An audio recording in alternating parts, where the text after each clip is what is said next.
A warm welcome back to the channel. My name is Tom and you're watching youtube.com/getnuanced. And in this video today, I'd like to talk to you guys about the recent polling data that has been provided that is, I think, going to serve as a microcosm when it comes to what's going to happen in the fall during the general election in November, which has, on top of the 2020 presidential ticket between Biden and Trump, who represent the Democrats and Republicans respectively, a ton of down ballot candidates, incumbents, including the Senate Majority Leader Mitch McConnell from Kentucky, the Speaker of the House Nancy Pelosi from San Francisco and California, and as well as, in particular, what this video is going to primarily cover and use as potentially the indicator of where the political winds are going to be heading is Eliot Engel, who is a 16-term congressman from New York, who I believe, let me see, double check. He is a congressman for New York's 16th congressional district, since 2013. And prior to that, he was also the representative for the 19th congressional district from 1989 to 1993, and then the 17th from 1993 to 2013.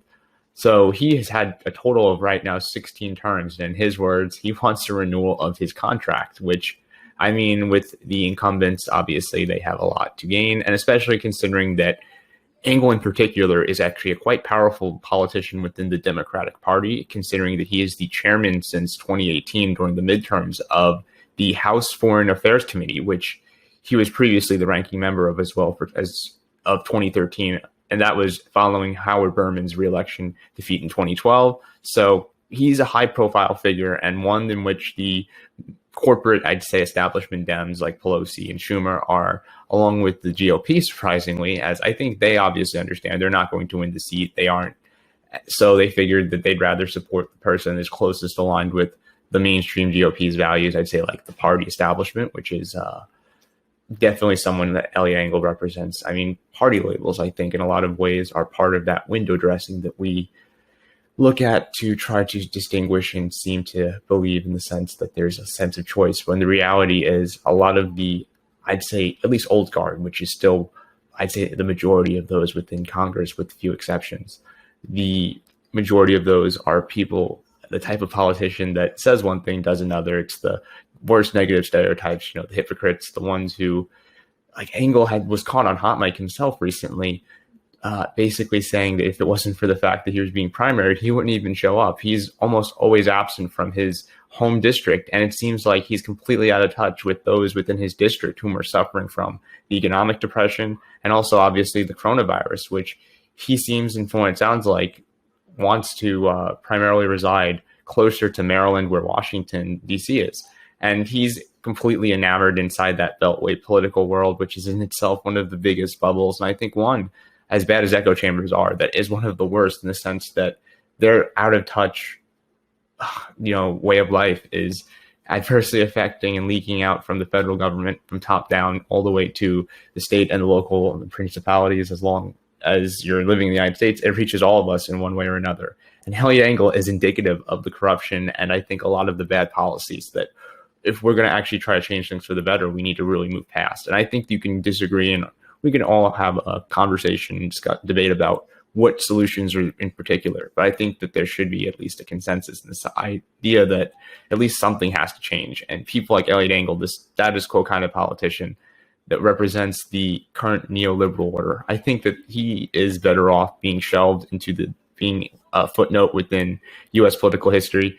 And it looks like the polling data shows that he is actually looking like he is on his way out. And this is shaping up to be almost as much of an upset as AOC back in 2018 during the midterms, unseating Joe Crowley, who was looking to be poised to succeed Pelosi in Democratic House leadership prior to him getting his seat lost. He didn't even campaign that cycle and expected, after being an incumbent like Engel, to be able to just renewal his contract, in the words of Engel. And I think that these guys are way too comfortable in their positions. They take them for granted. And Engel has multiple times shown now, right, he is just acting like a desperate, wounded animal, in the sense that he is lashing out.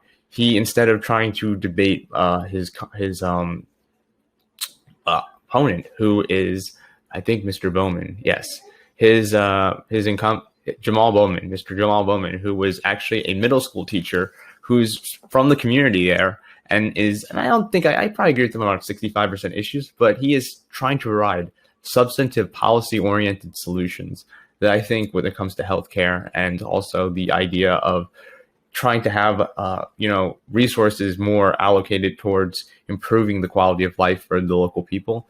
The specifics, maybe they can be debated, but I think he has the right idea. I think that there should be at least a chance given to him, considering that this Engel guy has had 16 terms, where it's very clear he just kind of is there. He's there. He goes along to get along, and he's just trying to look out for his interest and the special interest in donors, which right now are trying to scramble as the election that he's going to be having takes place on the New York state primary, which is set to be on the 23rd, which today is the 21st as I'm recording and uploading this video. So it's in a couple of days, and it's going to actually be, I think, a serious microcosm for what's to come in November. And looks like the trends polling wise, I'll put a couple of links in the video description for more insight.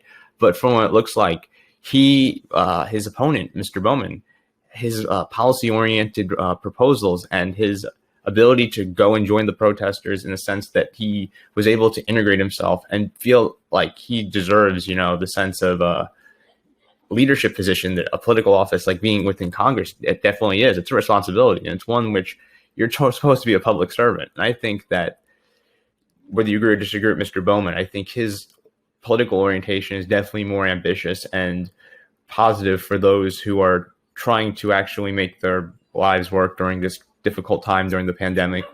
And not everyone can be like Mr.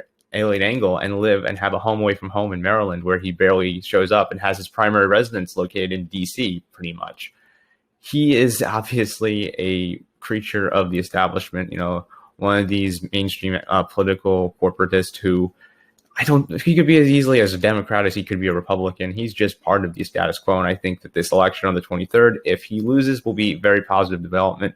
And it might be indicative of what goes on in these other elections as other states and primary political leaders within both parties are all up for grabs. And when it comes to Biden versus Trump, the president, whoever becomes the winner usually of the election, down ballot, that party of the person who wins, regardless of whom, benefits deeply from that. And this might even be a situation where I previously thought it might be a 50-50 and this GOP would keep the Senate. But objectively speaking, considering the trajectories, unless something can change and Trump can pull a miracle out of his hat and somehow during the debates change the public perception, things are not looking good for him. And on the 23rd, I think things are definitely too late for Eliot Engel. And I had a video where I talked about the Caesar Act, which he actually was one of those people in 2019 who was part of the bipartisan coalition that had decided to be a part of that negative, I think, foreign policy item that is right now adding fuel to the fire to the Syrian crisis that is been fueled even further from the Lebanon banking crisis and the whole general civil unrest in the Middle East as a region geopolitically. And I think that we should definitely have candidates who are more conscientious and not contributing towards the problems. And Eliot Engel represents this sort of neoconservative foreign policy mentality.